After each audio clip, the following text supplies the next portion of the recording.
Welcome to Top Trending, home of the most random yet interesting videos on the web. Today's video is no exception to that, as we cover some of the strangest and strikingly dangerous stories of sleepwalkers. When we think of sleepwalking, we probably all envision rather harmless acts like pouring your favorite cereal topped off with orange juice, or waking up on the opposite side of the house. But these next 10 people woke up under far worse circumstances than those.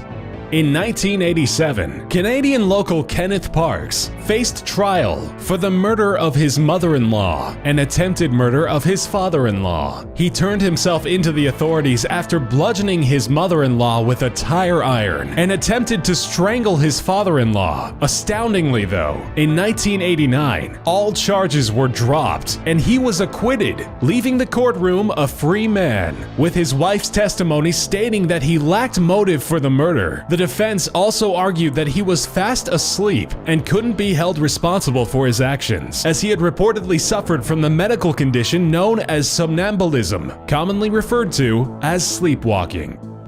In 2009, a 51-year-old man from northern Wisconsin by the name Timothy Brudgman, who suffered from severe insomnia for years, decided to try and get some solid rest with the help of his prescription Ambien. Timothy made it an incredible 190 yards, or 570 feet, away from his home in Hayward during a negative 16 degrees Fahrenheit, or roughly negative 26 degrees Celsius, winter night. Surprisingly, without shoes on. Police responded to a report from his son that he was missing. They followed his prints through the snow and came across his frozen corpse. Friends and family say he had been known to sleepwalk, and also stated he had once crashed his pickup truck into a tree without waking up.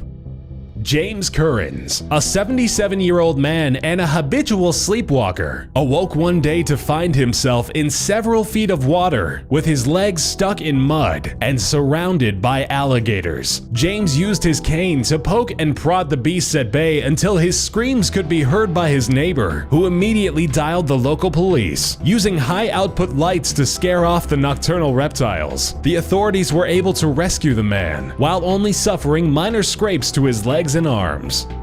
A local man, an unsuspecting hero, spotted something out of the ordinary as he was walking by a construction site in Dulwich, London. He saw a body laying upon the counterweight of a 130-foot crane. The body in question belonged to a 15-year-old girl whose name has yet to be released. The man immediately called the police around 1:30 a.m., though at first they thought they were dealing with an attempted suicide. But as a firefighter went to check on her, he then discovered she was fast asleep, wrapping her in a safety harness before engaging in a 2-hour rescue. They discovered she had a mobile phone in her pocket. Not wanting to wake the girl themselves and to avoid causing a panic, they contacted her parents, who immediately went to their daughter to awaken her with familiar voices.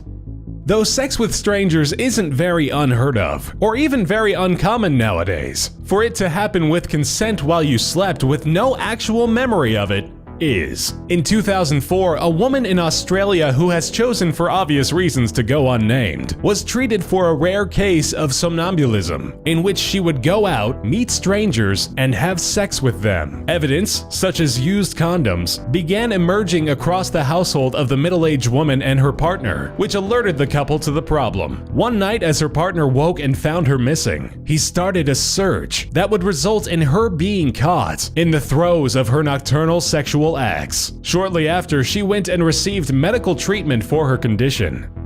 In 1993, a 9-year-old boy gets out of his bed in the middle of the night, sleepwalks to the bedroom window of his parents' 4th-floor apartment, and falls to the ground. That's the story of Stuart Miller, who survived the fall, now bound to a wheelchair. They took the owners of the apartment to court, claiming the windows were not properly child secure. The defendants admitted their fault in the matter and reached a settlement of 1.35 million euros, roughly $2.1 million.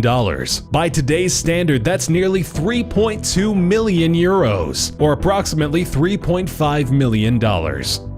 35-year-old truck driver Alan Ball claims to have fallen asleep on a couch after heavily drinking at a New Year's party. He then reportedly during that night walked up the stairs and climbed into bed with a 12-year-old girl and kissed her on the lips. He defended himself by claiming to be sleepwalking the whole time, as he was known to do. He was acquitted of all allegations after defense consulted 2 experts, in which they concluded he spoke the truth. Common belief is that in his sleeping state, he thought he was going to bed next to his wife. Though no criminal record came from this, he was still put through hell. He was outcast by his peers, lost his job, and custody of his 5-year-old daughter for a year. Then 24-year-old Amy Wigfall suffered a multitude of broken bones, hemorrhaging on the brain, and a punctured lung after her fall from a 5th-story hotel room during her vacation in Spain in 2014. With no reported history of sleepwalking, Amy was documented as claiming, "I don't remember it happening, and I remember waking up in intensive care with mom and dad." She was very lucky to have survived the fall, given the fact that if she had fallen just to the left of her landing spot, she would have hit a motorcycle or some rocks to the right. It is believed that her injuries were reduced because she was asleep, leaving her body limber and relaxed, opposed to that of being awake. An unnamed 31-year-old woman in Davis Square Station, Massachusetts, was presumed to be sleepwalking when she fell into the underground subway tracks, narrowly missing the 3rd electric rail, sparing her life through luck alone. She claims to have fallen asleep on a nearby bench and remembers nothing prior to the incident before waking up on the tracks and screaming for help. 2 passers-by that heard her call for help came to her aid, and shortly afterwards she was admitted at Massachusetts General Hospital, where she was treated for minor injuries to her left arm. A North Carolina man strangled his 4-year-old son and then tried to kill his other 2 children. When the defense argued that the man had a history of violent sleepwalking, his ex-wife Christine Parolini finally thought justice was at hand. That is, until the defense worked. Clearing him of all charges, Joseph Anthony Mitchell got to leave the court a free man, even when a psychologist testified after interviewing Mitchell multiple times, claiming he felt he had no mental condition that would have left him unconscious during the attacks, stating furthermore that they must have been planned consciously. Though Mitchell's trial would go on for just 1 month, the jury quickly came back with a not guilty verdict in less than 4 short hours. After all was said and done, some members of the jury spoke out, stating they didn't believe the sleepwalking defense, but their hands were tied. We want to thank you all for watching, and be sure to subscribe if you're interested in watching more. We post new videos every week.